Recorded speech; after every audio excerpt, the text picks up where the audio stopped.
Bismillahirrahmanirrahim. Assalamualaikum warahmatullahi wabarakatuh. Alhamdulillahirabbil alamin wassalatu wassalamu ala asyrafil mursalin wa ala alihi wa sahbihi ajma'in. Qala rabbi shrah li sadri wa yassir li amri wahlul 'uqdatam min lisani yafqahu qawli wa saddid lisani wahdi qalbi bihaqqi sayyidina Muhammadin sallallahu alaihi wasallam. Wa ba'da fa inna asdaqal hadits kitabullah wa khairal hadi hadi Muhammadin sallallahu alaihi wasallam. Syarrul umuri muhdatsatuha wa kullu muhdatsatin bid'ah.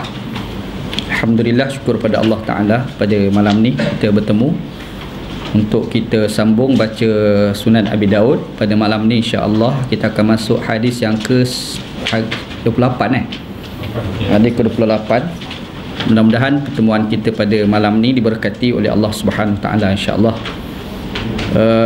Hari ni 17 bulan 2 minggu lepas 10 hari bulan kita ada baca dua hadis. Hadis yang ke-26 dan hadis yang ke-27 Kita ada sebut seorang sahabat Nabi. Sebenarnya ada dua sahabat. Anda tak cerita sebab nanti kita akan sebut nama dia. Waktu yang lain kita akan sebutlah. Nanti duk cerita pasal sahabat dia kan. Kita ada sebut sahabat Nabi seorang yang anda sebut hari itu, iaitu Muaz bin Jabal radhiyallahu an kan. Lepas tu kita ada sebut hadis yang ke-26. Hadis 26 tu Nabi Muhammad sallallahu alaihi wasallam pesan kepada kita agar kita berhati-hati daripada orang maki kita tiga keadaan. Yang pertamanya buang air besar dekat laluan orang ramai. Yang keduanya buang air besar dekat tempat air, sumber air. Yang ketiganya adalah tempat bawah teduhan bayang-bayang. Tiga perkara lah. Lepas tu kita ada sebut hadis yang ke-27, larangan kencing di tempat mandi. Tempat mandi, kalau tempat hammam ni kita tak boleh samakan dengan bilik air kat rumah kita lah. Anda dah sebut dah kan, kita kena imajinasikan bilik air cara orang dulu. Sekarang ni kalau nak tengok ada dekat Maroko masih ada lagi lah. Ataupun tempat lain ni Jepun lah kot. Bukan macam tu lah Jepun. Lepas tu apa tujuan? Tujuannya untuk nak elak daripada was-was kan. Kita ada sebut tandas ataupun tempat mandi orang dahulu ni, dia bukan macam kita ada parit, ada longkang. Tak ada dia betul-betul tu tanah je. Tanah, semen-semen pun tak ada Jadi bila tanah, orang kencing kat situ, jadi adalah air kencing bertakung kat situ Jadi kalau kita mandi, nanti air mandi kita tu campur air kencing, dan air kencing tu merecek kena pada pakaian. Jadi itu boleh datang was-was semasa kita nak solat nanti kan. Maka benda tu kita kena elak wawa lagi yang tu yang kita dah bincang dalam canggah kita yang minggu lepas. Pada malam ni insya-Allah kita akan masuk hadis yang ke-28. Ustaz Musa kita sakit, kita doalah mudah-mudahan Allah Ta'ala bagi kesihatan pada Ustaz Musa kita, guru kita semua kan. Dia sakit, kita betul-betul nak belajar Jadi kita doalah mudah-mudahan Allah Ta'ala bagi kesihatan pada Ustaz kita, Ustaz Musa, guru kita. Mudah-mudahanlah Allah Ta'ala bagi kesihatan, kita boleh sambung belajar dengan dia lah untuk kuliah akan datang insya-Allah. Okey, pada malam ni kita akan masuk hadis yang ke-28 Tak ada mukrid lah. Ustaz Musa hari ni ada mukrid sendirilah. Anda baca sendiri Haddatsana Ahmad bin Yunus, haddatsana Zuhair an Daud bin Abdullah an Humaid al-Himyari wa huwa ibnu Abdurrahman qala laqitu rajulan sahiba an-nabiyya sallallahu alaihi wasallam kama sahibahu Abu Hurairah qala naha Rasulullah sallallahu alaihi wasallam ayyam tashita ahaduna kulla yawmin aw yabula fi mughtasilihi, rawahu Abu Daud. Daripada telah menceritakan, kata Imam Abu Daud telah menceritakan kepada kami Ahmad bin Yunus. Ahmad bin Yunus ni nama betul dia Ahmad bin Abdullah bin Yunus. Jadi nampak je dia macam nama bapa dia tu, kita ingat nama bapa dia, rupa-rupa tu nama atuk dia Abdullah. Sebenarnya Ahmad bin Abdullah bin Yunus. Dia macam mana dia sebut sebelum ni, ada ulama yang terkenal dekat zaman sekarang ni nama Dr. Abdullah bin Bayyah. Nama betul dia Abdullah bin Mahfuz bin Bayyah. Mahfuz nama bapa dia. Tapi pergi Bayyah terus. Bayyah tu nama atuk dia sebenarnya. Maka serupalah ni. Ahmad bin Yunus ni sebenarnya Ahmad bin Abdullah bin Yunus Ni orang asal orang Kufah. Lepas tu duduk kat Baghdad. Dan kemudian dia berpindah dekat Iran, Al-Asfahan Iran lah. Dan dia ni adalah guru pada Imam Bukhari dan juga Imam Muslim. Maksudnya bukan Imam Abu Daud je belajar dengan dia, Imam Bukhari pun belajar dengan dia, Imam Muslim pun belajar dengan dia. Lepas tu Ahmad ni dia belajar daripada guru nama Zuhair. Zuhair ni nama penuhnya Zuhair bin Muawiyah. Zuhair bin Muawiyah. Dia ni atba'ut tabi'in, tabi'ut tabi'in. Dan dia ni kalau kita baca nama dia ni ada juga nama ni dalam kitab Imam Bukhari dan juga Imam Muslim. Dia panggil Rijal Bukhari wa Muslim, istilah adalah. Lepas tu Zuhair ni pula dia ambil hadis daripada Daud bin Amdillah. Daud bin Amdillah Al-Udi. Tu nama penuh dia. Dan dia ni ada orang persoalkan, dia ni sahih tak sahih. Ni berlakulah pertikaian. Cuma dia dijawab oleh ramai ulama, antaranya Ibnu Ma'in. Dia kata sebenarnya yang tak sahih tu bukan Abdullah bin Amdillah. Yang tak sahih itu adalah Daud bin Yazid. Ni orang lain lah. Jangan salah faham jadi secara dasarnya okey lah, tak ada apa pun. Cumanya dia ni kalau kita cari nama dia dalam Bukhari Muslim tak ada. Tak ada Imam Bukhari Muslim memang tak ambil hadis daripada Daud bin Amdillah. Dan kemudian Daud ni dia ambil hadis daripada Humaid Al-Himyari. Humaid Al-Himyari iaitu anak kepada Abdul Rahman. Budak nama bapak dia terus. Sebab takut-takut tukang orang lain. Humaid Al-Himyari ataupun nama penuhnya Humaid Al-Himyari Ibnu Abdul Rahman, begitu.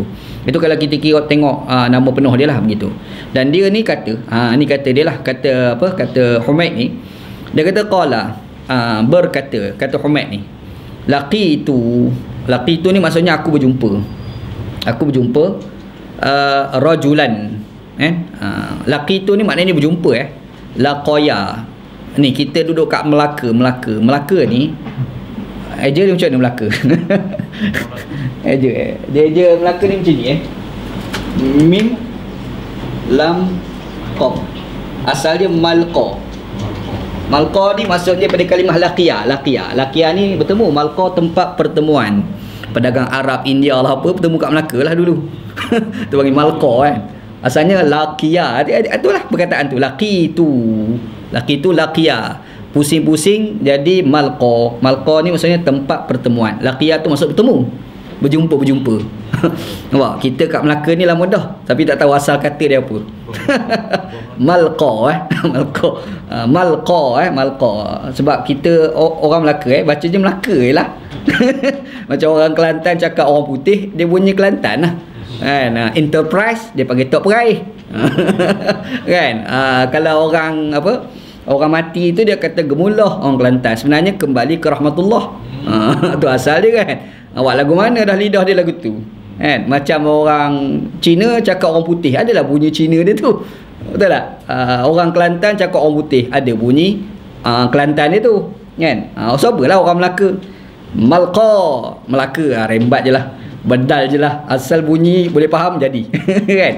Okey, laki tu kata tu lah. Laki tu aku telah bertemu. Malqa tempat pertemuan Laki tu aku telah berjumpa rajulan. Rajulan ni maksud seseorang lelaki, sahibah an-nabiyya yang bersahabat dengan Nabi. Dia berjumpa dengan seorang yang bersahabat dengan Nabi. Kama sahibahu Abu Hurairah, seperti mana dia bersahabat dengan Abu Hurairah radhiyallahu an. Maksudnya orang ni sahabat Nabi lah dia jumpa, tapi bukan Abu Hurairah.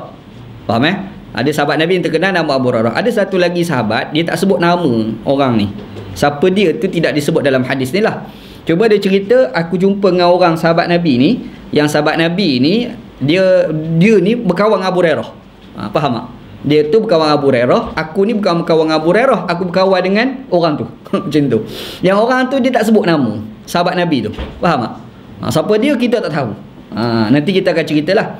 Jadi dia ni yang kawan dia sahabat Nabi yang dia jumpa tu, yang dia berkawan itu, sahabat Nabi tu bagi tahu dekat dia. Dia kata apa? Naha Rasulullah sallallahu alaihi wasallam ayyam tashita ahaduna kulayaumin. Pelik sikit Nabi sallallahu alaihi wasallam larang bahawasanya seseorang di kalangan kita ni sikat rambut pada tiap hari. Sudah. Ni kena belajar. Nanti kita akan cerita macam mana Nabi tak bagi sikat rambut tiap hari. Kan? Lepas tu ataupun yang kedua yabula fi mughtasalihi, kencing di tempat mandi. Mughtasil ni maksudnya tempat mandi lah. Sama dengan perbincangan sebelum ni. Taib. Jadi hadis ni kalau kita tengok secara dasarnya mungkin orang akan timbul confuse lah. Siapa sahabat Nabi tu? Itu timbul persoalan ni kan. Maka di situ tu ada dua kupasan ulama. Yang pertama adalah Al-Imam Al-Baihaqi. Dia kata hadis ni mursal sahabi. Dia ada istilah dipanggil mursal sahabi. Mursal sahabi ni macam ni ada orang ni dia cerita satu hadis, dia tak sebut sahabat tengah-tengah tu. Yang menceritakan itu adalah sahabat juga. Ana buat misal contoh. Ana sebelum ni ana ada sebut tentang ada sahabat Nabi nama Abu Hurairah radhiyallahu an. Abu Hurairah radhiyallahu an ni dia masuk Islam tahun bila? Tahun 7 Hijriah. 7 Hijriah maksudnya 7 tahun selepas daripada Nabi hijrah ke Madinah. Nabi wafat bila? 11 Hijriah. Bermaksud dia dengan Nabi sempat berapa tahun? 4 tahun sahaja sempat dengan Nabi Tiba-tiba bila kita baca hadis, ada kadang-kadang cerita-cerita yang diceritakan oleh Abu Hurairah tu, kejadian itu berlaku di Mekah. Bila di Mekah, maksudnya dia mana ada lagi masa tu, betul tak? Mana ada lagi, sebab dia ni masih Islam 7 Hijriah. Yang dia cerita kejadian tu berlaku dekat Mekah. Mekah tu sebelum hijrah lagi.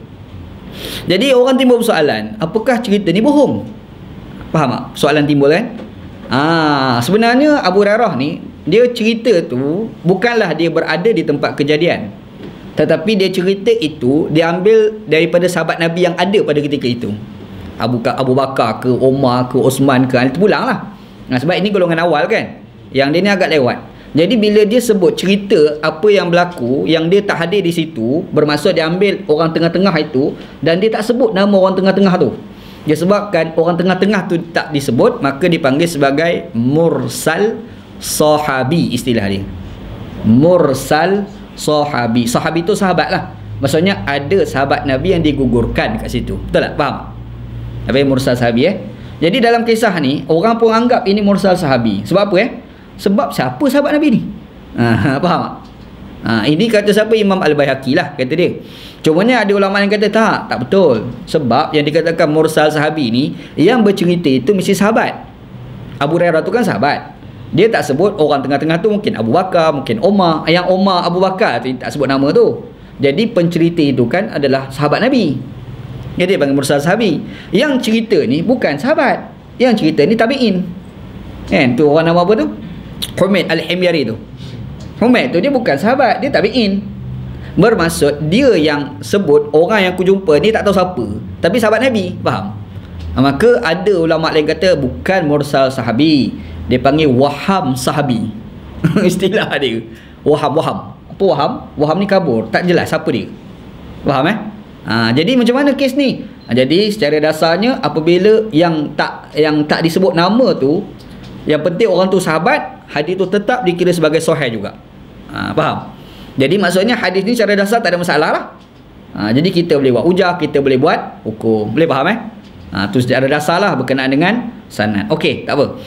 Kita tak edit-editkan sangat benda macam tu Cuma adalah seorang ulama ni nama Ibn Hazm, dia kata dhaif sebab ada perawi nama Daud. Cuba tengok Daud tu. Ada seorang nama Daud kat situ. Daud bin Abdullah tu kan. Adalah seorang ulama namanya Imam Ibn Hazm. Dia kata dhaif babak ni. Jadi Imam Ibn Ma'in, ada seorang ulama hadis kata kau salah faham sebenarnya. Orang yang dhaif tu bukan nama Daud bin Abdullah. Orang yang dhaif tu nama Daud bin Yazid nama dia. Yang ni Daud bin Abdullah orang lain, kamu dah tersilap faham. Faham tak? Yalah, orang ni bukan satu nama je. Nama kadang-kadang seorang satu nama berapa ramai yang guna nama yang sama kan. Macam tu. Maksud kalau ada orang kata dhaif sekalipun, jawapannya sebenarnya dakwaan itu tidak tepat. Hadis ni tetap sahih. Boleh faham Hadis ni dikira sebagai sahih. Okey. Apa kandungan cerita hadis ni? Kalau kita tengok dengan hadis yang sebelum hadis yang kita baca ni hadis 28. Hadis yang ke sebelum ni hadis yang ke-27. Hadis 27 dia sebut Nabi Muhammad sallallahu alaihi wasallam tak bagi kita ni kencing dekat bilik air. Betul tak? Di situ kita mandi, kita kencing kat situ, lepas tu kita mandi. Nanti takut-takut air kencing tu mercik kena pada pakaian kita. Dan itu boleh datangkan was-was. Itu hadis yang ke-27. Hadis 28 ni dia cerita tentang benda yang sama juga. Cuma dia sebut dua perkara lah. Yang pertama dia sebut janganlah seseorang kamu tu sikat rambut pada tiap hari. Yang kedua tu ataupun kamu kencing dekat bilik air. Maksudnya poin yang kedua tu lah. Kesamaan hadis yang 27 dengan hadis 28 adalah pada kencing di bilik air. Tu poin Itu kesamaan dia. Jadi sebenarnya apa dia nak bagi tahu lah, atau point dia nak cerita apa sebenarnya. Sebenarnya Imam Abu Daud bagi tahu kencing dekat bilik air tu, yang kata tak boleh tu adalah bimbang, air kencing mercik pada pakaian. Tu point dia. Faham tak? Dia kencing dalam bilik air, tapi dalam masa sama kita boleh atasi masalah air kencing mercik pada pakaian. Boleh lah, tak jadi masalah lah. Ni faham? Yang dikatakan larangan itu jika kamu kencing di situ dan bimbang air kencing tu mercik kat situ. Kita pun pergi masuk bilik air rumah kita, lepas tu kita kencing kat bilik air tu lah. Lepas kita kencing, kita basuh siap, baru kita mandi. Tak apalah lagu tu. Faham tak? Tu point sebenarnya yang nak diceritakan oleh Al-Imam Abu Daud. Baiklah, kita bandingkan pula hukum-hukum sebelum ni. Hadis yang ke-26, hadis 25, hadis 24, hadis 23 kita cerita sebelum ni. Yang Nabi Muhammad SAW ni tak bagi kita letak mangkuk yang kita kencing letak bawah katil. Kita bincang sebelum ni kan. Tiba-tiba ada kes Nabi sendiri buat, iaitu dalam konteks ketika itu Nabi sakit. Jadi yang Nabi larang tu macam mana? Yang Nabi buat masa sakit tu pula macam mana pula? Jawapannya simple. Isunya bila kamu kencing dalam mangkuk letak kat bawah, jangan sampai ada orang rasa itu air minum. Tu je. Faham? Bagi kencing gelas macam ni contoh, boleh dia rembat dan macam ni dia kencing letak bawah katil. Mari tengok, macam sedap. Contoh kan, macam sedap. Tak pun dia letak dalam satu bekas tu tulis Starbucks. Lagilah dia kata sedap. Kan? Ni entah ni green latte ke apa. Sudah. Jadi bimbang. Dia nak elak yang tu lah. Sekarang ni bila kita letak satu bekas tu bukan bekas minuman, orang pun tahu ini bukan bekas minuman ni. Kan? Mungkin orang kata ini memang tempat orang kencing ni, kita letak bawah katil. Yang tu tak termasuk dalam larangan. Boleh faham? Maksudnya dilihat kepada faktor tu, faktor yang boleh membawa kemudaratan yang lain orang minum tu. Faham Itu point yang nak diceritakan dalam hadis ni gitu. Okey, baik. Kita tengok pengajaran dalam hadis ni. Yang pertama, hadis ni dia ada cerita tentang Nabi Muhammad tak bagi sikat rambut tiap-tiap hari. Ini untuk orang lelaki dia tidak termasuk dalam hal orang perempuan. Orang perempuan dia nak sikat rambut sampai gugur rambut dia, rembat je lah, bedal lah kat umum perempuan tu. Tapi yang diceritakan dalam konteks hadis ni adalah merujuk kepada orang lelaki. Jadi apa yang dimaksudkan tak boleh sikat rambut tiap-tiap hari tu? Apakah kita orang lelaki ni tak boleh sikat rambut hari-hari? Ni faham lagu tu, lagu mana agak-agak. Dia akan timbul persoalan. Sebab bila kita baca dalam hadis-hadis yang lain, Nabi Muhammad SAW ni orangnya kemas. Betul? Cuba bayangkan kalau kita disikat rambut seminggu sekali, agak-agak jadi apa rambut kita tu? Bayangkanlah. Boleh terbayang. Kita ni sikat rambut seminggu sekali ataupun 3 hari sekali lah. Habis haprak lah 3 hari sekali contoh. Allah syekh rambut. Kan? Jadi kaedahnya Nabi Muhammad berkemas. Bila Nabi Muhammad berkemas, takkanlah Nabi sikat rambut tu tidak hari-hari.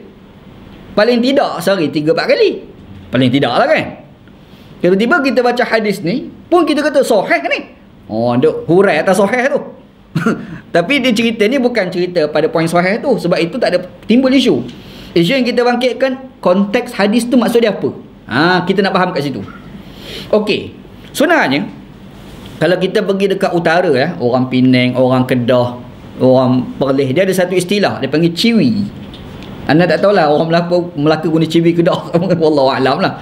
Kan? Ciwi ni ada orang ni kadang-kadang dia baru beli kasut baru. Dia beli kasut baru, bila dia berjalan dia pakai kasut, dia asyik nak tengok je kasut dia. Ada tak orang macam tu? Ada orang macam tu. Dia ni bukanlah jenis berkemas. Tapi bila dia pakai berkemas tu, kejap jalan dia pegang. Dia rasa baju dia tu. Ada kan macam tu kan? Yang itulah yang dimaksudkan dalam hadis ni. Sikat rambut hari-hari itu maksud dia bukan tak boleh sikat rambut hari-hari. Sikat rambut bedal je lah. Cumanya kadang-kadang disikat rambut lepas tu jalan sikit. Betul. Ada tak orang macam tu? Yang tu yang dilarang oleh Nabi SAW. Faham tak? Boleh faham Itu maksud hadis. Jadi kena fahami elok tu. Ada orang yang salah faham. Takut orang salah faham. Itu penafsiran yang pertama. Itu penafsiran pertama. Jadi kalau kita tengok dalam penafsiran pertama, soal bersolek bagi orang lelaki kita tak boleh samakan dengan soal bersolek bagi orang perempuan. Orang perempuan ni Allah Ta'ala bagi keistimewaan lebih pada dia. Dia nak pakai gelang mah, bedal ke dia. Dia nak pakai rantai mah, dia punya pasal. Dia nak pakai subang, dia punya pasal. Orang lelaki no, tak boleh. Betul tak? Boleh orang lelaki pakai gelang emas? Mana boleh kan? Habis-habis pun haprak cincin yang kita cerita gitu. Cincin tu pun cincin perak. Betul tak? Cincin besi, perak boleh. Emas tak boleh. Jadi di situ kita akan nampak Islam memang bagi ruang yang begitu luas untuk para wanita. Kan? Ni perempuan, laki, ketua muda, bedal je lah. Nak jadi mami jarum ke, nak jadi mami mesin jahit ke, kan, pakai je lah. Sebab itu Tuhan bagi pada mereka. Tapi lelaki, dia ada sifat dia yang berbeza dengan sifat perempuan. Nampak sebab tu orang lelaki ni dia ada benda boleh, ada benda tak boleh. Dia nak pakai baju sutera contoh, boleh ke tidak? Tak boleh. Tapi kalau baju kain biasa tapi ujung-ujung tu sutera, yang tu dibolehkan.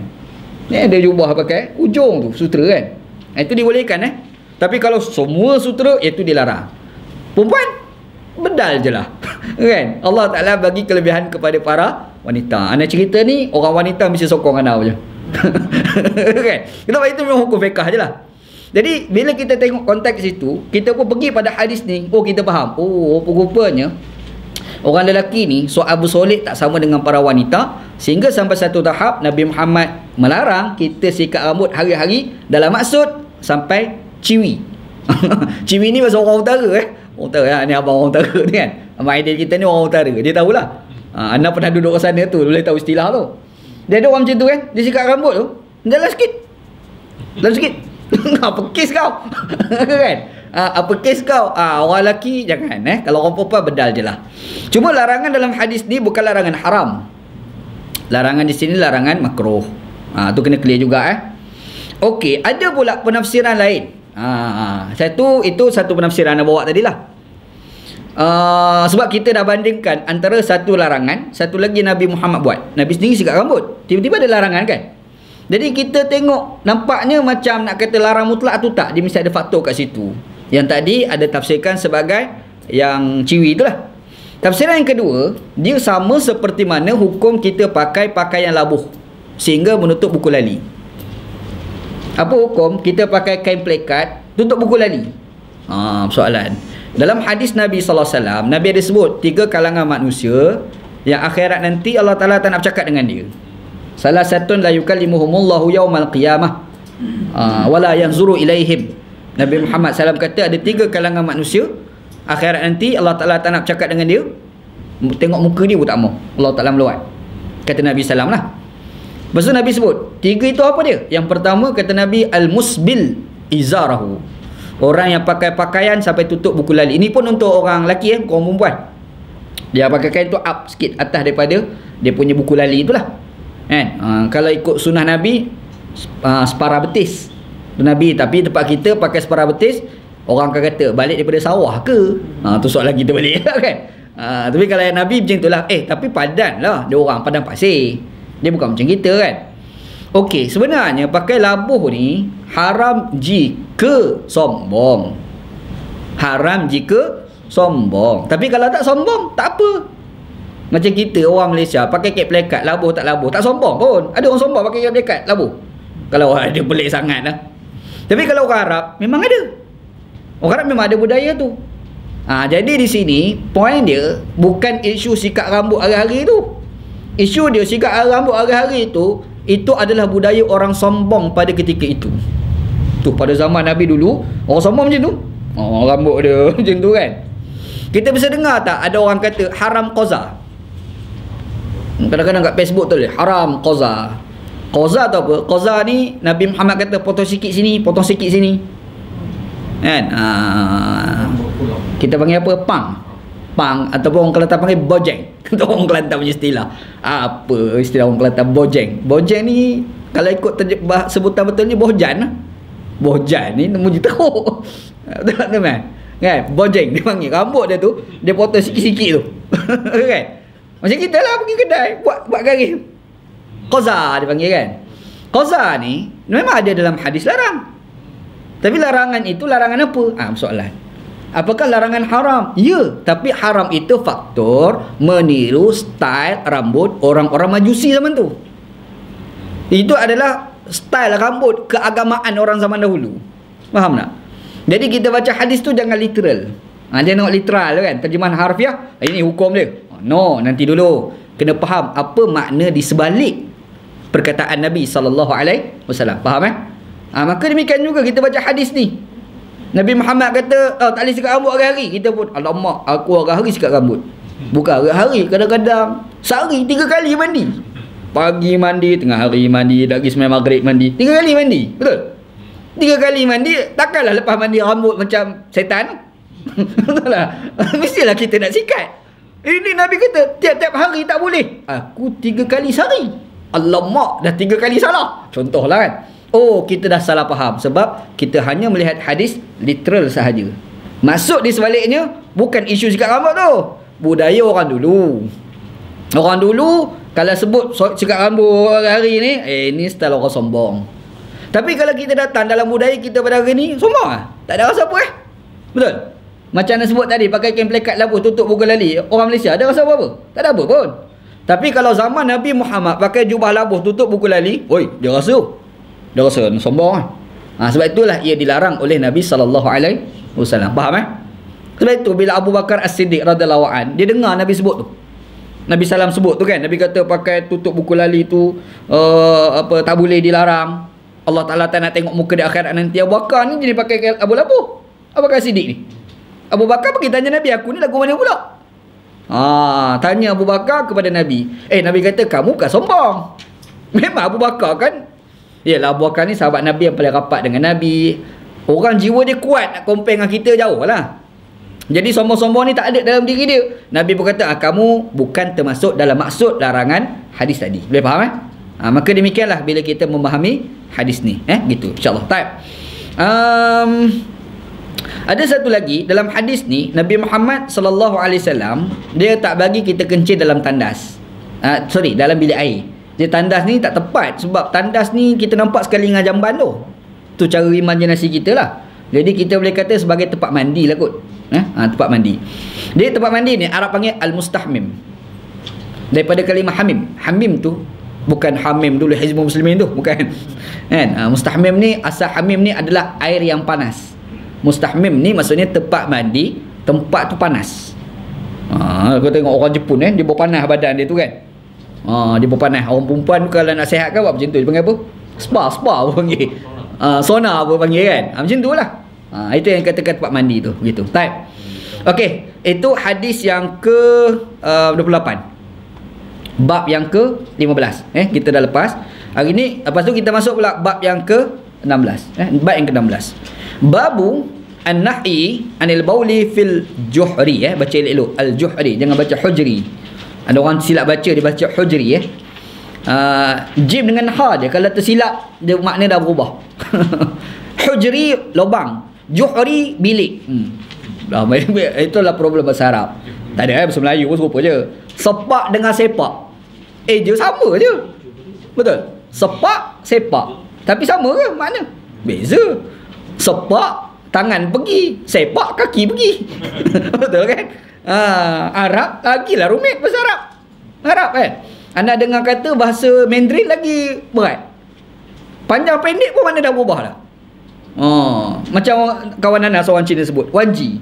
Dia kata Wanji ni kalau baca Wanji lain makna. Wanji lagi lain. Macam tu bahasa kau. Macam tu bahasa dia dahsyat rupanya Arab pun lebih kurang lah. Lepas tu kita baca elok juhri ataupun hujri kena elak lah bacaan yang salah tu. Babu an-nahyi anil bauli fil juhri. Bab pada menjelaskan tentang tegahan dari kencing fil juhri, dalam lubang. Kita dah tengok, alamak, rumah aku jamban tu lubang. Di mana tu? Kan? Dia ada beza di antara kalimah juhri dengan hufrah. Kita bisa dengar tak hadis Nabi SAW kata raudhatun min riyadil jannah, hufratun min hufarin nar. Salah satu taman daripada taman-taman syurga, salah satu lubang daripada lubang-lubang neraka. Dia guna kalimah hufrah. Betul? Yang ni dia guna juhrin. Lubang juga terjemahan. Jadi beza antara kalimah juhrin dengan hufrah. Apa beza juhrin ni lubang yang ada orang pergi korek. Lubang yang orang korek. Satu lagi lubang tu bukan korek, tu memang berlubang kat situ. Faham tak? Kalau berlubang tu memang ada asal kat situ, iaitu dia panggil hufrah. Satu lagi, benda tu asalnya okey, macam ni dinding. Mari serangga pergi korek jadi berlubang. Yang tu dia panggil juhrin dalam bahasa Arab. Jadi yang kita cerita itulah lubang yang binatang pergi korek tu. Tu maksud dia gitu. Okey, ana perjelas tu, faham pemaknaan tu kan? Jadi yang kita faham maksud yang dikatakan dilarang oleh Nabi tu jurang lubang yang pergi korek itulah. Jadi adalah satu tanah asalnya flat, datang binatang mana pergi korek. Biawak pergi korek ke, ular pergi korek, kita pergi kencing. Yang tu yang dimasukkan tak boleh. Boleh faham? Boleh faham gitu. Lubang zaman kita ni tak termasuk. Itu bukan binatang pergi korek, kita pergi buat lubang lagu tu. Kan? Dia ada beza pemaknaan juhrin dengan hufrah. Boleh faham Okey, baik. Hadis. Haddatsana Ubaidullah bin Umar bin Maisarah. Haddatsana Muaz bin Hisham. Haddatsani abi an Qatadah an Abdullah bin Sarjis anna Rasulullah sallallahu alaihi wasallam naha an yubala fil juhri. Qalu li Qatadah ma yukrahu min al-bauli fil juhri. Qala kana yuqalu innaha masakinul jin. Baik. Telah menceritakan kepada kami, kata Imam Abu Daud, haddatsana. Jadi terjemahan dia telah menceritakan kepada kami maksudnya masa Imam Abu Daud mengaji tu, bukan Abu Daud seorang dia, ada ramai lagi nak murid lain masa mengaji tu Jadi Ubaidillah bin Umar bin Maisarah, ini nama guru dia. Dia ini ulama besar ni, antara ulama hadis yang hebat, dan dia adalah guru juga kepada Imam Muslim. Imam Muslim pun mengaji dengan dia Jadi maksudnya kalau kita bayangkan masa Imam Abu Daud mengaji tu, guru dia nama Ubaidillah mengajar tu kan, tepi tu mungkin Imam Muslim dah dengar mengaji. Faham tak? Iman generasi dia macam tu. Faham Okey, baik. Lepas tu Ubaidillah ni pula dia ambil hadis daripada Muaz bin Hisham. Haddatsana Muaz bin Hisham Muaz bin Hisham bin Abi Abdullah Ar-Rib'i Ad-Dastawai Al-Basri tu penuh tak apa, biar anak sebut je, tak ada apa tu. Begitu. Jadi Muaz bin Hisham ni nama dia pun ada dalam Sahih Bukhari, Muslim ada. Kalau kita buka Bukhari Muslim ada jumpa nama dia. Lepas tu dia kata Muaz ni dia ambil hadis haddatsani, telah menceritakan kepada aku. Abi ni bapa aku sendiri. Maksudnya dia mengaji bapa dia seorang sama seorang. Muaz tu orang alim Kalau orang tanya siapa tok guru dia, ayah dia sendiri, ayah dia tok guru besar dah. Dia ada macam tu. Bapa tok guru, anak pun tok guru. Tapi anak tok guru tu mengaji dengan siapa? Mengaji dengan bapa sendiri. Jadi ni mengaji dengan bapa sendiri lah ni. Cuma menarik dalam cerita ni, dia kata haddatsani, aku telah menceritakan kepada aku bapa aku. Dia mengaji dengan bapa dia seorang sama seorang. Gitu. Okey, bapa dia tu nama apa? Nama bapa dia Hisham bin Abi Abdullah Al-Dastawai. Okey, Dastawai ni gelaran dia sebenarnya tak ada pun Dastawai ni. Orang dia bagi gelaran dia Dastawai. Dia ni asalnya orang Basrah. Dastawai ni daripada kalimah Al-Dasta. Al-Dasta ni satu tempat dekat Iran. Satu tempat dekat Iran tu. Orang bagi gelaran kepada Hisham Ad-Dastawai. Tak pasal-pasal dapat gelaran tu. Bila kita semak, dia ni orang Iran ke? Tak, dia bukan orang Iran. Dia ni orang Basrah. Orang Iraq tu. Lepas tu dapat gelaran tu kena. Dia ni rupa-rupanya businessman masa tu. Dia saudagar. Dalam bahasa orang tu panggil saudagar. Menjual kain, yang kain itu ambil daripada Iran. Faham tak? Dia ulama dulu kadang-kadang alim, tapi rupa-rupanya businessman rupanya. Saudagar intan belian. Saudagar unta. Kan? Jadi tempat yang dia ambil kain ni daripada satu tempat di Iran, tempat tu nama Dasta, nama tempat. Jadi disebabkan dia ambil kain daripada sana jual dekat Iraq, ambil kat sana jual dekat Kufah, ambil dekat sana pergi jual dekat Basrah, sambil-sambil mengajar kan. Sambil-sambil orang pergi mengaji dengan dia, sambil-sambil dia berniaga. Last kali disebabkan kain tu, produk daripada Dastawak tu, yang ambil tu dia, orang bagi gelaran dia Dastawai. Tu asal dia. Faham tak? Asalnya businessman dia. Kan? Jadi kita kena tahu, kadang-kadang gelaran itu diberi faktor kerja dia. Banyak. Imam Al-Ghazali tu bukan nama dia. Nama dia Muhammad. Muhammad bin Muhammad. Ambil kau. Nama dia, bapa dia, tok dia nama sama. Muhammad bin Muhammad. Al-Ghazali tu tukang tenun. Ghazali tu tukang tenun, ambil kain tenun tu. Jadi disebabkan dia ni mengajar sampai-sampai itu menenun. Lepas tu kain yang dia tenun dia jual. Faham tak? Last sekali dekat Al-Ghazali. Orang panggil Syekh mana tu? Syekh tu kan tenun tu lah. Macam tu lah pasal kita lebih kurang kan. Kalau kita Syekh mana? Syekh tu kan tenun. Nama dia Muhammad. Cuma orang Arab nama Muhammad bukan seorang, ramai. Macam kita lah, mak mana? Ada soalan, mak ialah mak yang mana? Susah sangat. Tu kan tenun lah. Tak payah mak dah. Faham tak? Last sekali Al-Ghazali. Boleh kan?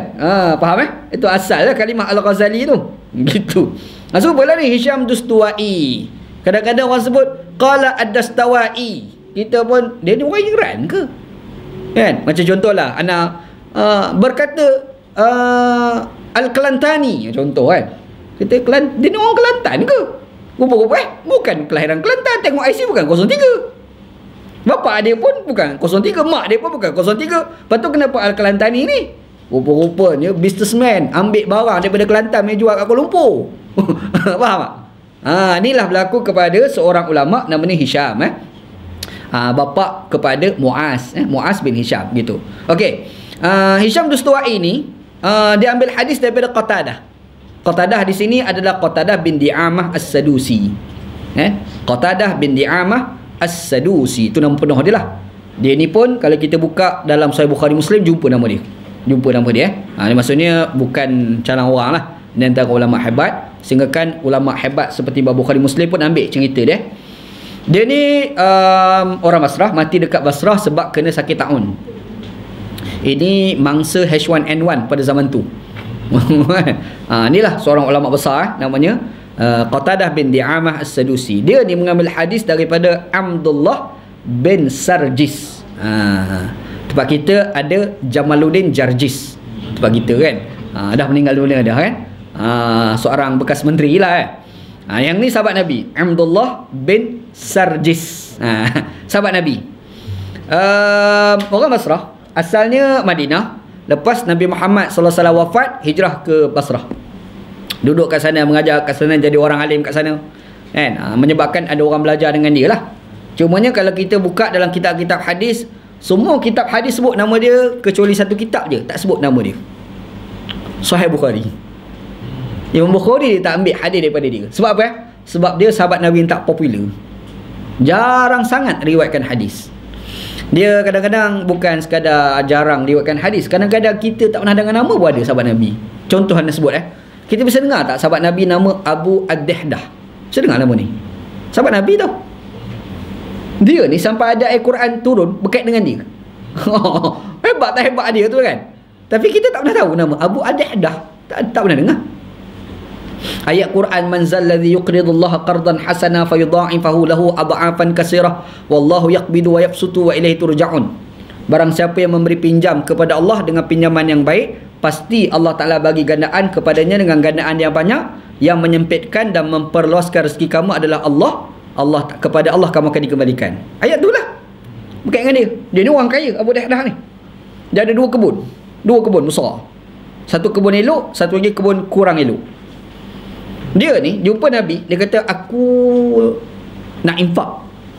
Cuma persoalan aku, kalau aku infak lah harta aku ni, aku dapat tak harta aku ke akhirat nanti? Soalan ni pada Nabi. Nabi kata dapat. Harta aku dapat, bini aku pula macam mana akhirat? Dapat. Takkan tak dapat kot. Anak aku dapat, kata Nabi. Dia kata lagu tu jom pergi mana? Dia pegang tangan Nabi, dia tarik. Jom kita pergi dekat rumah dia. Dia ada dua kebun, dia orang kaya kan. Dia pergi kat kebun yang elok sekali tu, rumah dia kat situ. Sampai kat situ tu, dia panggil rumah dia keluar lah kan. Yang keluar, yang ni pun keluar. Apa cerita bang kan? Tak ada apa, kita keluar daripada rumah. Apa sahaja pula? Dah. Kebun ni aku dah bagi kepada Nabi untuk fisabilillah. Ni rumah kita kat sini ni. Jadi rumah ni dah tak jadi kita punya dah, untuk Islam dah. Jom kita pindah duduk kat rumah, kat tanah yang tak baik, kebun yang tak baik tu. Asal cerita dia lah.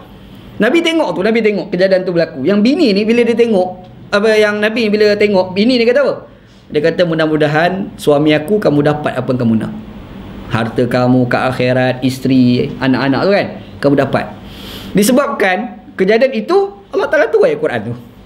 Man zal ladzi yuqridullaha qardan hasana fayudha'ifahu lahu adha'afan katsirah wallahu yaqbidu wa yabsutu wa ilaihi turja'un. Barang siapa yang memberi pinjam kepada Allah dengan pinjaman yang baik, pasti Allah Ta'ala bagi gandaan kepadanya dengan gandaan yang banyak. Yang menyempitkan dan memperluaskan rezeki kamu, Allah. Kepada Allah kamu dikembalikan. Abu Adihdah, kita tak pernah dengar. Betul? Anda sebut dekat Kelantan satu ceramah, ada kata tak pernah dengar.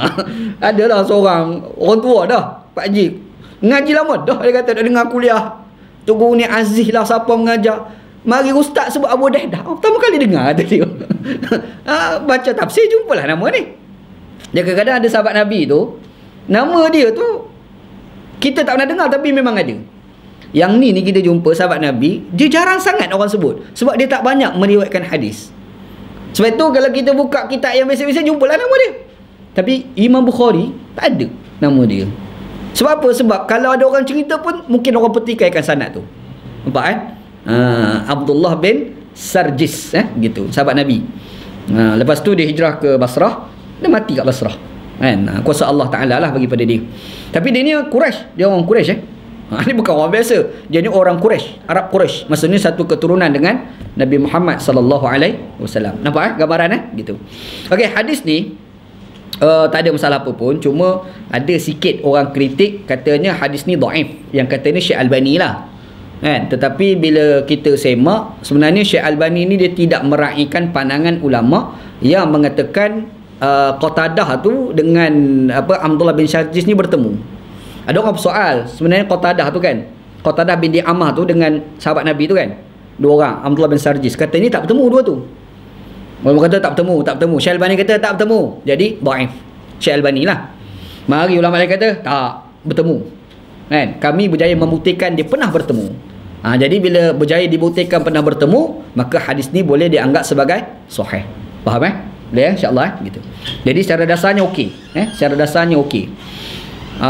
Ada sebilangan ulama lain kata hadis ni hasan, rendah sikit darjat dia. Tapi tak apa, dia sahih hasan memang boleh buat hujah, tak ada masalah apa pun. Okey, baik. Cuma kita tengok pada matan hadis matan hadis ni anna Rasulullah sallallahu alaihi wasallam, kata Abdullah bin Sarjis, Nabi Muhammad sallam ni melarang, menegah an yubala fil juhri, bahawasanya kencing di dalam lubang. Nampaknya Nabi tak bagi kencing di dalam lubang. Anda dah sebut perbezaan antara lubang yang lubang jamban tu dengan lubang yang binatang pergi korek. Qalu, mereka ni siapa? Anak-anak murid kepada Qatadah. Qatadah tu tabi'in tu. Sebelum sahabat tu nama Qatadah bin Di'amah nak sebut tadi kan. Jadi Qatadah tu masa dia syarah hadis tu, syarah tu, anak murid tu dengar. Dia kata Nabi ni, guru ni bagi tahu, Nabi Muhammad SAW tak bagi kencing dalam lubang. Kata Qatadah, aku ni dengar daripada sahabat Nabi tu bagi tahu Nabi Muhammad tak bagi kencing dalam lubang. Kata Qatadah, murid tu dengar kuliah, dia pun tanya, Syekh nak tanya sikit boleh? Ni cara anak imajinasi ni. Apa dia? Macam kita ramai-ramai macam ni lah, Ustaz nak tanya soalan sikit boleh? Macam tu. Apa dia? Soalan dia, kencing dalam lubang tu Nabi tak bagi tu kenapa? Dia tanya boleh. Faham tak? Yalah betul lah tak boleh kencing lubang tu, Nabi larang tu betul lah. Cuma persoalan dia, kenapa tak boleh? Yang Nabi tak suka sangat ni kenapa? Lepas tu dia kata ma yukrahu minal bauli fil juhri, apakah yang menyebabkan dilarang kencing di dalam lubang? Jadi Qatadah ni, Tok Guru ni pun jawab. Dia kata apa? Dia kata kana yuqalu innaha masakinul jin.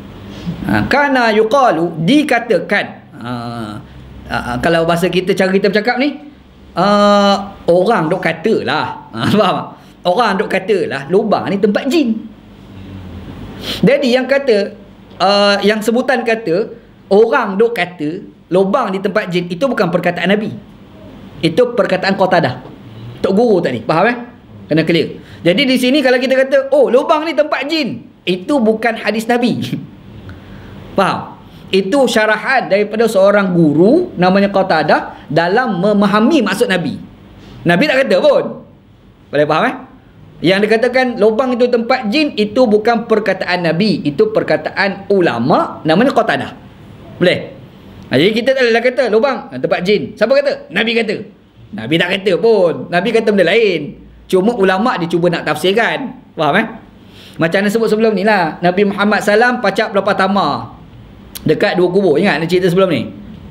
Lepas tu Nabi Muhammad kata, mudah-mudahan orang di dalam kubur ini dikurangkan azab selama mana pelepah tamar ini belum kering. Betul? Yang tu je Nabi ajarnya. Cuma bila timbul, bila dia basah maka dia berzikir. Itu bukan perkataan Nabi. Yang tu orang tanya, kenapa Nabi kata pelepah tamar itu mudah-mudahan orang lubang kubur itu dikurangkan azab selama mana pelepah tamar itu belum kering. Kenapa? Itu Nabi tak jawab. Nabi tak kata pun. Tapi datang ulama kemudian kata, pelepah tamar bila dia basah maka dia berzikir. Yang tu bukan perkataan Nabi Itu tafsiran ulama. Faham? Dia kena beza tu antara perkataan Nabi dengan perkataan ulama. Sebab wahyu tu Nabi tu. Ulama bukan wahyu. Itu kena faham juga ni. Sebab kita ni susah ni. Nabi yang kanan, ulama yang kiri. Menang siapa? Apa fikir? Tak kena tu. Sebab hak betul tu wahyu tu. Nabi tu lah. Tapi kalau ulama itu bukan wahyu. Ada beza antara dua perkara. Kita tak boleh tolak Nabi. Tapi boleh tak kita nak tolak pandangan ulama? Boleh, tak ada apa pun. Mari ulama main mengajar, tak setuju, tolak, tak ada apa pun. Bukan berdosa pun tolak pandangan ulama. Yang berdosa dia tolak Nabi tu. Yang tu berdosa lah. Faham Jadi dalam kes ni kita nampak ada dua kat situ. Yang pertama perkataan Nabi, satu lagi perkataan Qatadah. Tok guru lah, tabi'in pada zaman tu. Yang Nabi Muhammad kata apa? Nabi Muhammad tak bagi kencing dalam lubang. Yang tu Nabi. Tapi bila sebut lubang tu lubang tempat jin, yang tu bukan perkataan Nabi. Boleh faham perbezaan itu. Jadi kita kena clear kat situ supaya kalau ada orang argue lah kat kita, dia cakap lubang ni tempat jin ni, dia boleh cakap lagu tu kat kita. Kita kat merepek. Nabi tak kata cakap macam tu. Dia tak percaya. Ambil kitab tunjuk. Ni kitab aku mengaji dah ni. So Nabi Daud. Kan? Yang kata tu Qatadah, bukan Nabi Muhammad sallallahu alaihi wasallam cakap. Faham gitu insya-Allah. Dia penting tu, fakta-fakta agama ni benda penting. Agama kena fakta. Jangan nak goreng tak tahu pasal. Ni agama Kalau benda lain nak goreng, bedal je lah. Tapi agama kamu goreng, akhirat hanguslah kau. Kan? Wala'adzubillah. Minta berlindung dengan Allah. Dalam hadis ni Qatadah kata masakinul jin. Masakinul jin terjemahan yang anak bubuk kat situ tu tempat jin, tempat tinggal jin. Tapi sebenarnya ulama-ulama Islam membahaskan penggunaan kata jin ini bukan semestinya makna jin. Kalimah jin ni juga kadang-kadang memberi maksud ular. Ular. Kita baca dalam Quran. Kita baca surah Al-Qasas ayat 31. Cuba buka. Al-Qasas 31, cerita ketika Nabi Musa AS berhadapan dengan Fir'aun. Masa tu ada cerita apa ahli sihir Fir'aun. Betul? Nabi Musa ni bila dia pergi berhadapan dengan ahli sihir Fir'aun tu kan, dia orang baling tali kan, tukar jadi ular. Nabi Musa jadi takut, tegus tangan belakang. Jadi Allah Ta'ala berkata, an alqi asak, balinglah tongkat kamu itu wahai Musa. Dia pun baling, bram. Bila dia baling tongkat tu, falamma ra'aha tahtazzu, ketika itu nampak tongkat itu berubah, bergerak ka'annaha jan, seakan-akan ular. Jan, dia guna kalimah jan. Maksudnya di sini kalimah jin itu kadang-kadang memberi maksud ular. Faham Jadi di sini sebab itu ada ulama tafsirkan yang Qatadah kata tu innaha masakinul jin tu, ia adalah tempat tinggal jin, bukan makna jin, makhluk jin tu bukan, tapi merujuk pada ular. Boleh faham? Ada tafsirkan lagu tu. Tapi kalau kita fikir balik, yang tu munasabah. Itu memang munasabah. Sebab ular memang ada lubang macam tu. Betul kan? Itu munasabah dia. Apa yang ditafsirkan oleh Qatadah, bukan Nabi nak sebut yang ditafsirkan oleh Qatadah. Boleh insya-Allah. Dan kalau sebenarnya kalau kita tengok pun dalam banyak hadis Nabi sallam, ada juga dikaitkan faktor jin dengan ular. Ada kaitan. Anda nak misal contoh dekat sini anda nak mari beberapa kisah yang berlaku pada zaman Nabi sallallahu alaihi wasallam. Ada seorang sahabat ni namanya Abu Sa'id Al-Khudri radhiyallahu an. Abu Sa'id Al-Khudri radhiyallahu an. Ada budak mari ziarah dia. Dia ni pun dah tua, Nabi Muhammad dah wafat lah masa tu. Jadi dia ni duduk kat rumah, datang seorang anak muda, budak tu nama Lubabah, nama budak tu Lubabah. Nama orang ni Lubabah. Lubabah ni pergi jumpa Abu Sa'id Al-Khudri. Dia tengok Abu Sa'id tengah semayang. Ada semayang kat situ kan. Dia pun tunggu. Bila tunggu tu habis daripada Abu Sa'id ni semayang, dia bersembang Abu Qatadah. Dia bersembang-sembang, dia kata dia nampak ada satu tempat pokok-pokok daun kurma. Dia berimpun satu tempat. Dia kan daun kurma tu kan banyak tu, dia letak setempat, tiba-tiba nampak bergerak. Jadi budak tu bila dekat sikit pergi perhati. Tengok ada ular. Dia tak nampak ular. Padahal dalam rumah. Ni rumah Abu Qatadah ni. Jadi bila dia nampak ular, mestilah dia melompat. Dia pun melompat, dia pun mula cari kayu nak pergi ketuk. Abu Qatadah kata, biarkan ular tu di situ. Abu Qatadah ni kata, dia pun jadi pelik. Apa pula? Kenapa pula? Kan? Apa ni? Dah. Abu Sa'id Al-Khudri ni hadiah nak bawa ni. Ha? Ustaz sebut Qatadah tadi. Abu Sa'id Al-Khudri. Okey, tak apa. Jadi aku cerita kat mana tadi? Okey, Abu Sa'id Al-Khudri bila nampak budak tu nampak ular, Abu Sa'id kata biar kat situ. Jadi budaknya dia terkejut. Faham tak? Budaknya dia terkejut. Bila budak terkejut, dia kata kenapa? Abu Sa'id ni pun dia buat relax, tenang. Dia yalah masa lepas sembahyang kan. Dia pun betulkan pakaian, dia duduk elok, dia pun bersembang. Dia kata dulu masa Nabi hidup dulu. Dia cerita satu pengalaman dia. Masa hidup Nabi salam dulu ada berlaku satu perang, iaitu perang Khandaq. Adalah ramai-ramai yang nak terlibat perang ni, seorang anak muda yang baru lepas kahwin, baru menikah. Pengantin baru lah ni. Kan darah dok, orang panggil darah manis. Istilah kita panggil darah dok manis lagi kan. Jadi dia ni baru menikah. Jadi masa nak tolak tu, dia pergi jumpa Nabi. Dia kata, ya Rasulullah, boleh tak aku nak pergi jumpa bini aku sekejap? Orang baru menikah, Syekh. Kalau lama ni pergi mampus kat dia. Jadi cerita member baru menikah. Jadi bila baru menikah, boleh tak aku nak balik jumpa sekejap sebelum kita nak tolak? Ni budak ni cakap kepada Nabi Muhammad. Dia kata okey, pergi. Dia pun pergi. Dia pergi tu tak ada bawa apa-apa. Nabi Muhammad kata, bawa tombak sekali. Jangan pergi gitu je, bawa tombak sekali. Sebab aku bimbang, kita pergi perang Khandaq ni, kan ada orang Yahudi dalam Madinah. Takut-takut orang Yahudi khenakmu, takut-takut dia nak bunuh kamu, mana tahu. Jadi bawalah senjata untuk kalau ada orang nak serang, boleh mempertahankan diri. Dia pun bawa. Sampai depan rumah dia, dia tengok bini dia dekat luar rumah, bukan dalam rumah. Bini dia ni, bini yang dia baru menikah tu lah. Dalam hadis tersebut datang perasaan ghairah. Ghairah ni bukan ghairah bahasa Melayu ni, cemburu. Dia marah. Dia pun tombak tu dia hola dekat, bahasa kita panggil hunus. Dia hunuskan tombak dia ke arah muka bini dia. Kenapa engkau duduk kat luar? Laki ni pun baru menikah tapi lagu tu perangai punya kan. Tapi orang Arab biasalah, kita faham lah orang Arab Jawab, kenapa duduk kat sini? Dia kata, tolong jatuhkan tombak kamu. Kau tengok dalam rumah kita ada apa.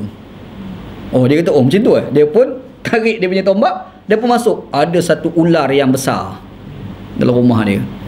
Dia pun tombak dia pegang tadi tu, dia pergi tetak ular tadi. Mati ular tu. Dia pun keluar. Bila dia keluar, tombak dia pacak. Bila pacak, tiba-tiba datang sesuatu pergi serang dia daripada belakang, mati orang tu pula. Budak tu pula mati. Faham tak? Jadi kejadian itu berlaku sampai kepada pengetahuan Nabi sallallahu alaihi wasallam. Orang cerita kat Nabi, Rasulullah, ingat budak? Kenapa masalah budak tu? Allah, mati dah kat rumah. Cerita tu lah. Nabi bila dengar, sahabat Nabi kata, boleh tak Rasulullah kamu doalah pada Allah biar budak tu hidup balik macam tu lah. Kan? Dia duk fikir minta macam Nabi Isa AS boleh hidup orang mati kan? Minta lagu tu.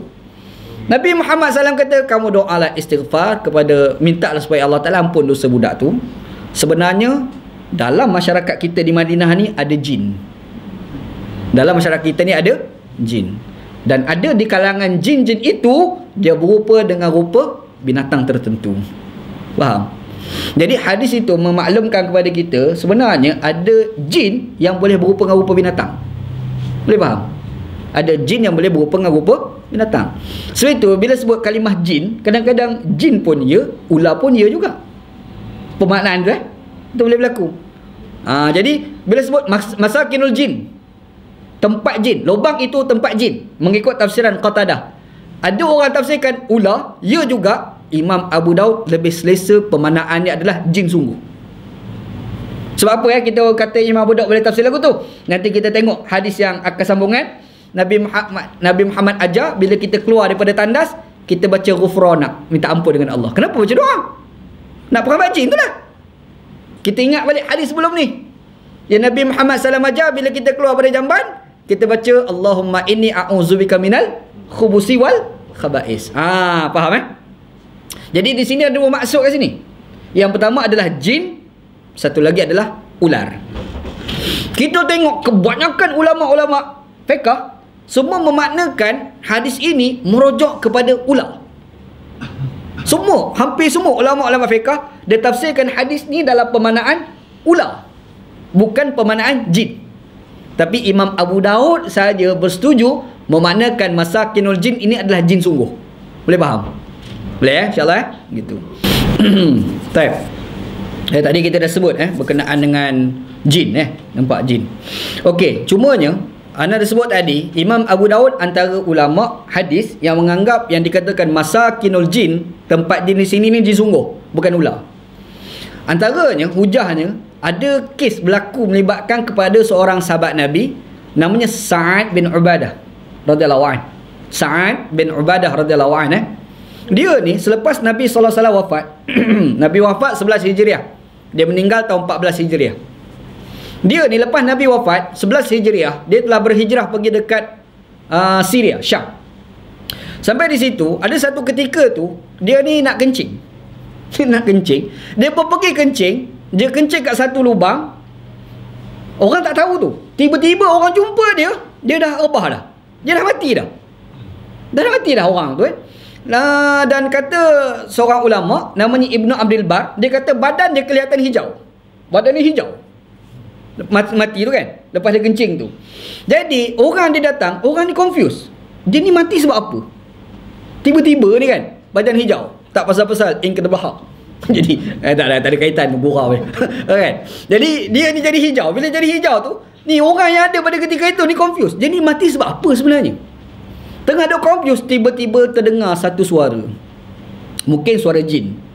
Suara tu kata apa? Nahnu qatalna sayyidal Khazraj Sa'ad bin Ubadah wa ramainaha bisahmain. Itu perkataan tu dalam cerita hadis Jadi cerita dia kata, suara tu kata apa? Kami telah membunuh penghulu bagi orang Khazraj, Sa'ad bin Ubadah nama dia, dan kami telah memanah dia dengan 2 panah. Kata suara tu. Jadi 2 panah ni bukan panah sungguh Panah ni panah syaitan tu lah. Maka disebabkan hadis inilah yang ada yang menafsirkan yang dikatakan oleh Qatadah tadi itu, yang dikatakan masakinul jin itu jin sungguh, bukan ular. Boleh faham? Ini pandangan ulama yang pertama Imam Abu Daud antaranya yang mengatakan yang dimaksudkan dengan lubang itu adalah tempat tinggal jin, adalah jin sungguh. Imam Abu Daud antara yang menafsirkan lagu tu. Ini dalil dia. Tapi majoriti ulama kata tak. Sebenarnya katakan al-jin di sini adalah ular. Ular Jadi bila sebut ular, timbul persoalan. Nabi Muhammad SAW larang kita kencing dalam lubang. Larangan ni larangan syariat ke ataupun larangan takut mudarat?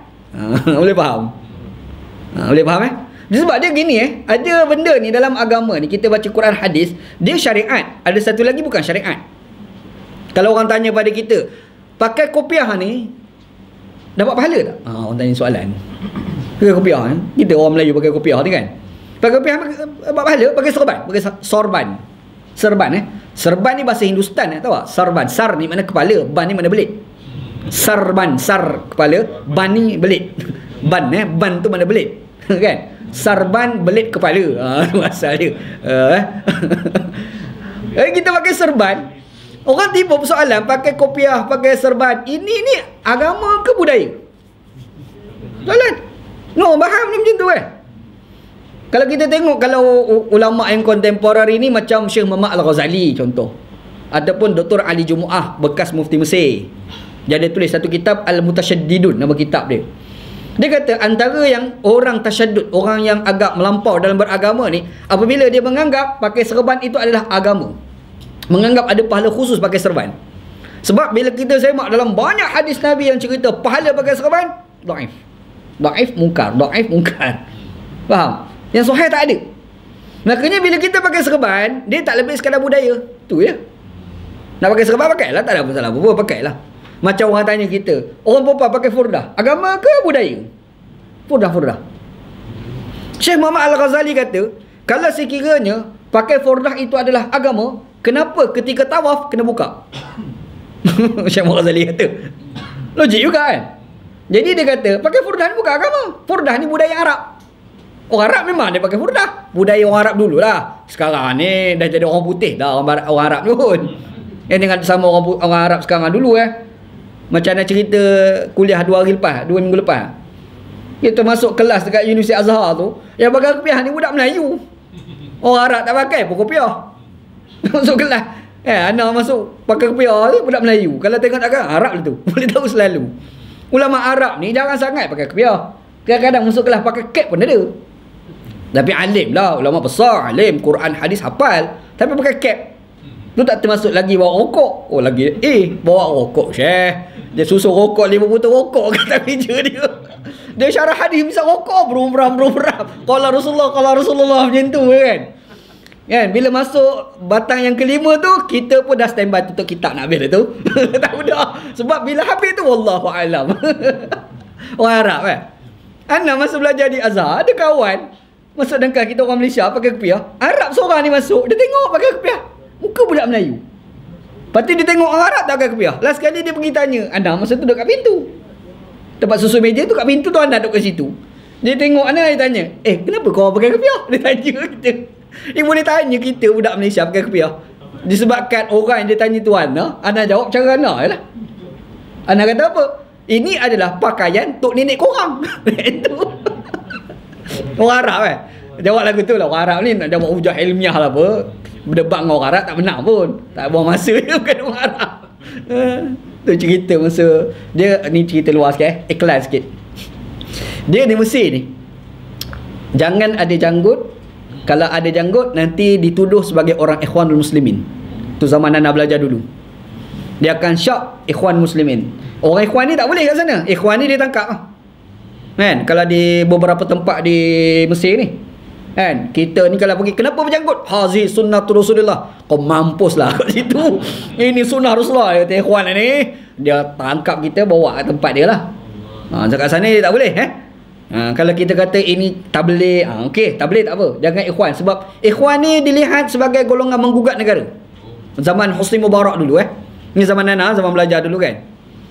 Jadi anak ni, kita ni berjanggut ni, anak ni tak pernah potong janggut anak ni, kecuali masuk penjara gitu.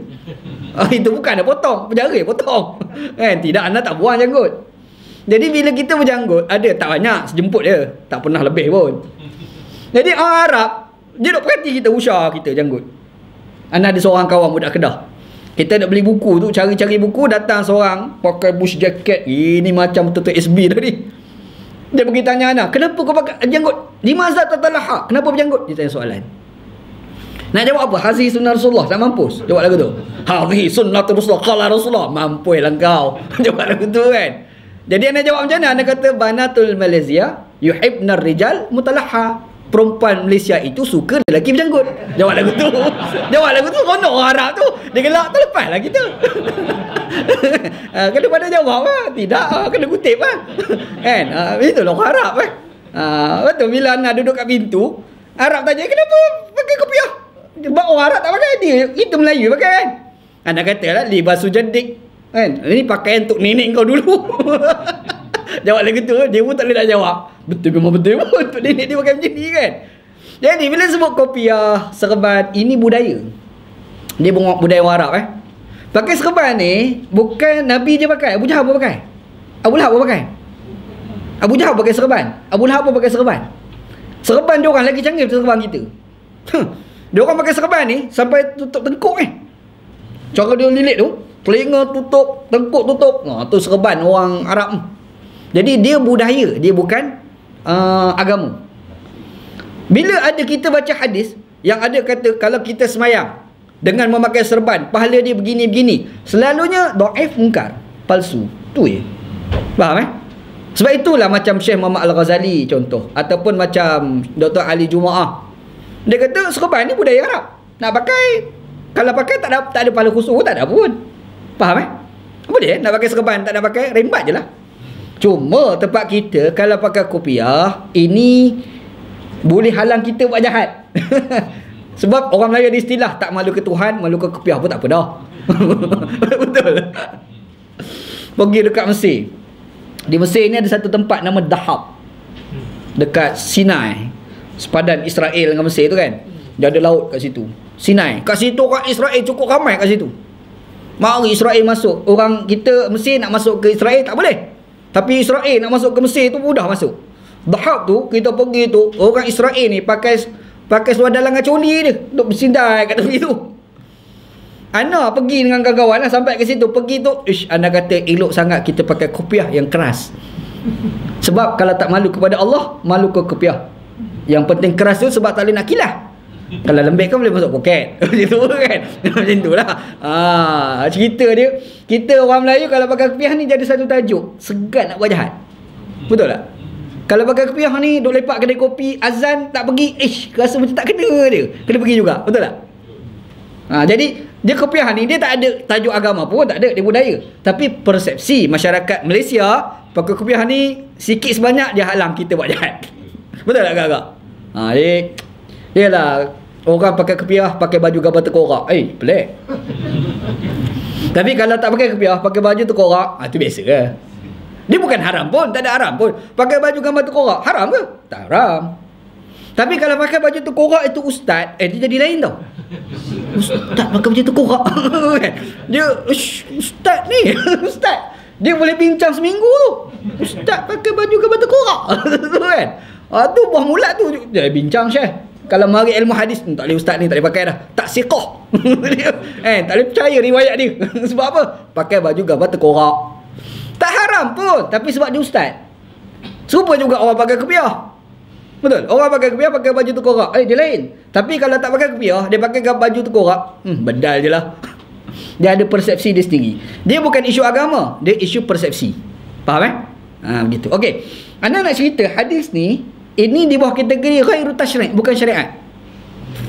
Sebab itu ulama-ulama fiqh bila dia bahas hadis ni, semua dia letak tajuk memberi mudarat, elak daripada mendapat mudarat, faktor binatang buas, faktor ular sebagai contoh. Faham tak? Jadi kita boleh faham hadis ni memang sahih, betul, kita tak nafikan. Kalau ada khilaf, okeylah, kita tolak tepi khilaf. Cuma kita ambil pandangan ulama yang kata hadis ni sahih, boleh pakai, boleh buat hujah. Ataupun yang kata hasan, tak apalah, yang penting boleh buat hujah. Tapi pemahaman terhadap hadis ini bukan merujuk keagamaan, tapi merujuk kepada bukan tasyri', bukan syariat. Maknanya kita boleh faham secara biasa je, boleh memberi mudarat. Boleh faham InsyaAllah. Baik. Okey, itu hadis yang ke-29 Okey. Apa lagi pengajaran kita boleh ambil daripada hadis ni? Okey, hadis ni juga secara tak langsung dia nak ajar pada kita agar kita menghormati makhluk lain. Kita kena juga hormat makhluk yang lain. Sama ada makhluk tu ular ke, apa ke, jin ke, kena elak lah. Kita kena tengok balik hadis yang kita dah bincang sebelum ni, hadis yang ke-7. Ingat balik. Cuba tengok hadis Abu Daud yang ke-7. Kita ada cerita berkenaan dengan Nabi Muhammad SAW melarang kita melakukan beberapa perkara. Yang pertama, semasa qada hajat jangan menghadap arah kiblat. Betul? Yang kedua, jangan kita berqada hajat jangan kita istinja menggunakan tangan kanan. Betul? Yang ketiga, jangan beristinja menggunakan kurang 3 biji batu. Betul? Mesti 3 biji batu ke atas. Yang keempat tu, jangan beristinja menggunakan tahi yang kering dan tulang. Kenapa tulang? Tulang itu adalah makanan jin. Jadi kita kena hormat. Boleh faham Jadi yang kita boleh faham hadis ni, jangan kencing dalam lubang. Lubang ni tempat biawak. Dalam lubang tu ular. Contoh, kita pergi bedal kat situ, kita dah tak menghormati tempat tinggal ular tu. Faham begitu insya-Allah. Baik. Okey, boleh satu lagi? Boleh Boleh. Di kisah Abu An-Nahdab, ayat apa? Anda bagi tahu ke mana ni? Nanti anda semak ni. Man zalladhi yuqridullaha qardan hasana, surah Al-Baqarah ayat berapa anda tak ingat? Surah Al-Qasas. Qasas 31. Tengok ayat tu. Qasas 31. Man zalladhi yuqridullaha qardan hasana. Okey, kita masuk bab yang ke-17 Boleh satu hadis insya-Allah. Lajak sikit. Okey, babu ma yaqulu ar-rajul idza kharaja minal khala'. Bab yang ke-17. Bab pada menjelaskan tentang bacaan seseorang ketika keluar daripada tandas. Bila dia masuk bilik air, dia nak keluar jangan baca kat dalam, dah keluar dah. Duduk kat dalam macam Quran. Kacau betul kan. Jadi dia keluar dah, lepas tu dia baca apa yang nak dibaca. Itu tajuk dia insya-Allah. Okey, hadis ni Imam Abu Daud kata haddatsana Amru bin Muhammad An-Naqi, haddatsana Hashim bin Al-Qasim, haddatsana Israil an Yusuf bin Abi Burdah an abihi haddatsani Aisyah haddatsatni Aisyah radhiyallahu anha anna Nabiy sallallahu alaihi wasallam kana idza kharaja min al-gha'id qala ghufranak. Tu hadis dia. Kata Imam Abu Daud telah menceritakan kepada kami. Ingat kami maksudnya ramailah murid kat situ tu. Bukan budak seorang dia ramai nak mengaji dengan guru nama Amru bin Muhammad An-Naqid. Cuba kita fikir daripada awal tu kita baca guru Imam Abu Daud tu berubah. Maksudnya guru dia ramai punya. Betul tak? Kita ni dia syok ustaz tu pakai mak ngaji ustaz tu. Tak mau mengaji dah ustaz lain. Ustaz Musa ngaji. Tak ada ustaz lain kan. Tapi masalah juga kalau dapat ustaz yang jenis kaki maki orang pun susah lagi kita juga. Kau tu pula kan. Ada patut lain pula. Okey, jadi Imam Budak ni guru dia ramai. Antara ni lah Amru bin Muhammad An-Naqi. Dia ni guru juga pada Imam Bukhari dan Imam Muslim. Dan dia ni orang alim dalam bidang hadis dan juga fiqh. Ini dah sebut sebelum ni. Ada ulama tu dia alim hadis je, fiqh dia tak alim. Ada pula alim fiqh, hadis pula tak alim. Yang ni dua-dua dia alim. Amru bin Muhammad An-Naqi. Dia ni belajar daripada Hashim bin Al-Qasim. Dia ni atba'ut tabi'in Ini tabi'ut tabi'in. Dan dia ni adalah asal orang Iran, orang Khurasan. Lepas tu berhijrah pergi ke Baghdad, mengaji kat sana, mengajar kat sana, mati kat situ. Baghdad. Jadi kira macam orang Baghdad lah ni. Macam nak lah orang Kelantan besar Sungai Buloh. Last kali tak nampak Kelantan tu, nampak Sungai Buloh tu. Kan?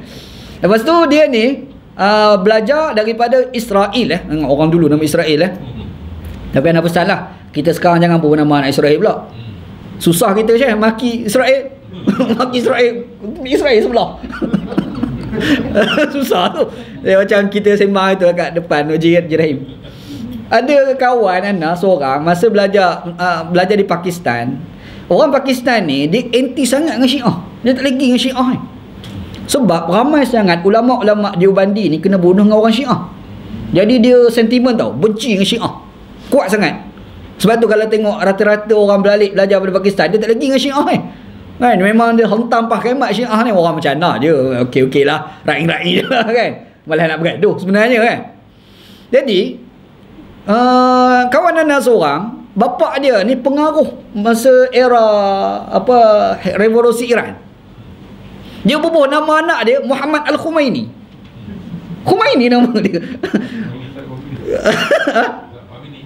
Masa kita ada seorang Ustaz kami ni kan. Jadi kawan Nana ni, yang Muhammad Khumaini ni kawan Nana lah, belajar Pakistan. Hari pertama masuk kelas, jadi Maulana tanya nama apa? Ahmad Khumaini. Astagfirullahalazim. Maulana, astagfirullahalazim. Dia istighfar besar dia lah. Khumaini. Dia tak lagi Khumaini kan. Jadi macam ni lah buat Israel buat. Sebab apa? Sebab dia belajar tafsir. Oh, Israel ni nama kedua Nabi Yaqub. Israel ni dalam bahasa Ibrani maksudnya hamba Allah. Israel kan. Il tu Allah lah. Israfil, Mikail, Jibrail, il. Israfil, Israel, il tu Allah. Isra tu hamba Allah dalam bahasa Hebrew. Faham bahasa dia. Israel tu nama kedua bagi Nabi Yaqub alaihissalam.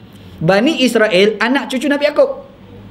Itu Nabi Yusuf, apa lagi Bunyamin ya belaka lah tu. Itu semua anak-anak Nabi Yaqub alaihissalam. Orang panggil Bani Israel gitu. Jadi kita ni pun nama Israel contoh. Jangan Syekh, sebab hari ni orang nak maki Israel. Maki-maki kawan sebelah. Laknat Allah Israel. Member elok sikit aku ni sebelah.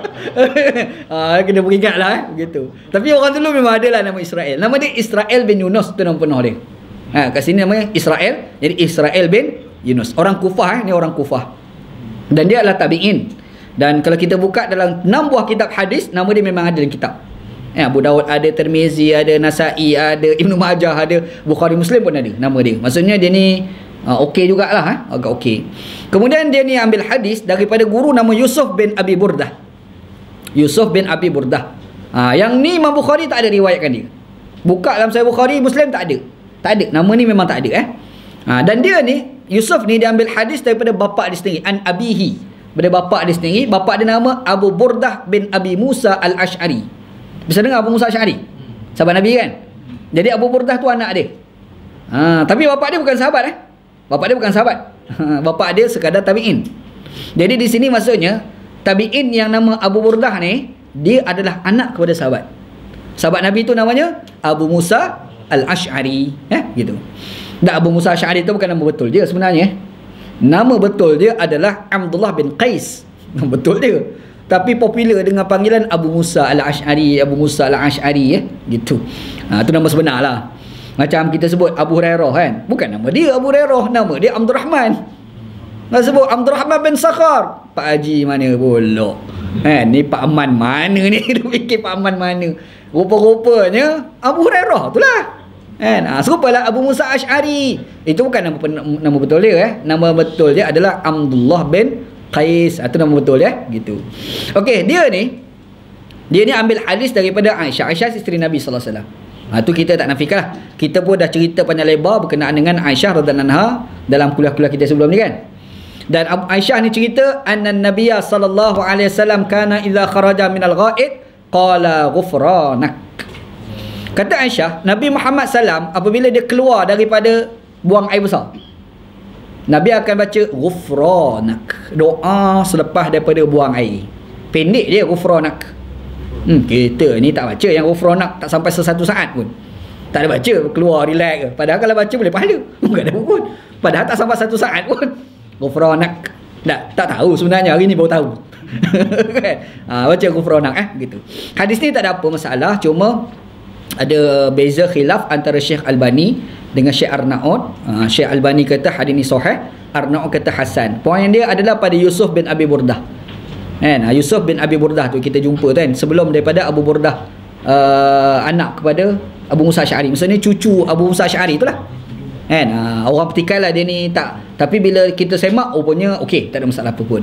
Jadi secara dasarnya kita boleh kata hadis ni sahih lah. Ana bersetuju dengan pandangan mengatakan hadis ni adalah sahih.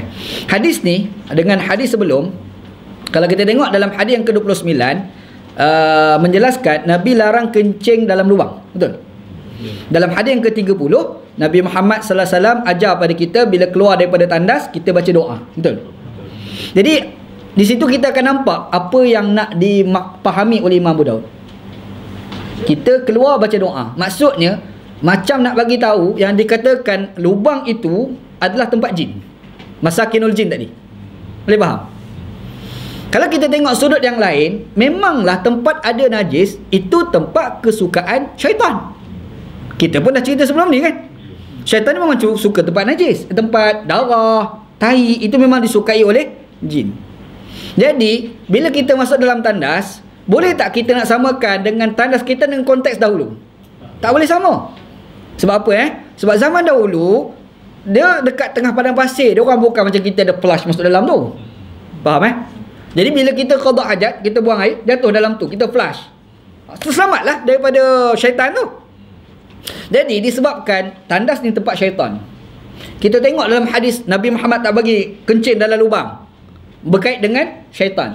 Maka disebabkan itu bila kita keluar daripada tandas, Nabi Muhammad SAW ajar baca doa. Cuma doa dia apa? Ghufranak.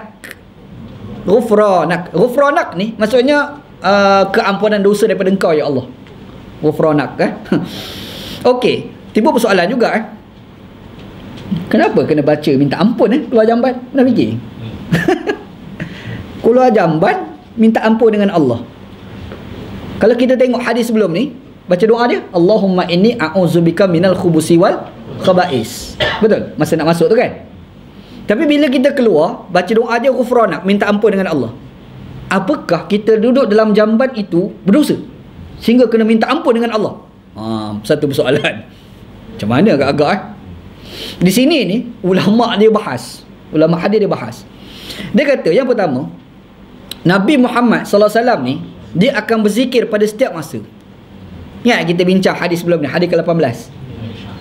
Nabi Muhammad SAW, Aisyah bagi tahu, berzikir pada setiap masa. Tiba-tiba ketika buang air, boleh tak berzikir? Tak boleh berzikir. Makanya tak berzikirnya Nabi itu, Nabi dah anggap macam bersalah dengan Allah, maka disebabkan itu minta ampun dengan Allah. Jadi maksudnya Nabi Muhammad SAW, dia ni minta ampun dengan Allah walaupun tak berdosa sekalipun. Kita baca dalam hadis, Nabi Muhammad SAW istighfar dengan Allah lagi banyak daripada kita. Betul? Nabi kan maksum. Kalau Nabi maksum, tak payahlah minta ampun. Nak minta ampun dah ampun dosa dah, kan? Lepas tu yang minta ampun juga ni kenapa? Dia ni, ada orang ni dia ada kategori tau dalam ketakwaan dia. Orang macam kita ni sambil-sambil buat dosa pun tak minta ampun. Tak buat dosa dah, relax tak ada apa pun. Betul Nabi Adam AS, dia jatuh daripada syurga tu kan. Nabi kan dia maksum. Tapi bila dia jatuh tu, dia doa apa dia?